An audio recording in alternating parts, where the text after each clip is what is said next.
La Grande-Bretagne vit depuis quelques jours une phase de transition et un bouleversement à la tête de son royaume. Initié par le décès de la reine Elisabeth II le jeudi 8 septembre 2022. 2 jours seulement après ce véritable tremblement de terre outre-Manche. Son fils Charles III fut proclamé officiellement roi durant une cérémonie traditionnelle. Dans la matinée du samedi 10 septembre 2022 sur le balcon du palais Saint-James de Londres. Mais si la proclamation d'un nouveau roi était attendue de tous, ce n'est pas le seul changement qui devrait avoir lieu au sein de la sphère royale britannique. La destitution des titres militaires du prince Andrew en 2019, de par son implication dans l'affaire Epstein, ferait le bonheur de sa fille Béatrice, alors qu'il s'est lui-même retiré de ses engagements publics.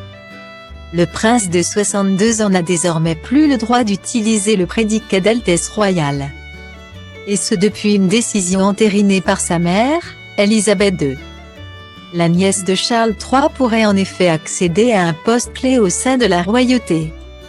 La princesse du Royaume-Uni, qui occupe actuellement la 9e place dans l'ordre de succession au trône britannique, devrait devenir conseillère d'État.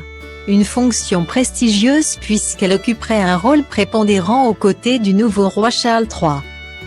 Et ainsi être en charge de sujets majeurs durant les déplacements de ce dernier.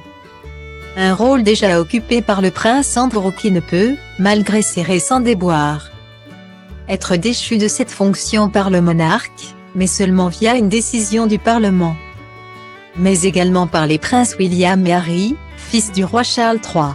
Enfin, Camilla Parker Bowles, épouse du roi, devrait par tradition, elle aussi faire partie de ce cercle fermé. Le grand remaniement au sein de la famille royale n'a certainement pas fini de faire parler.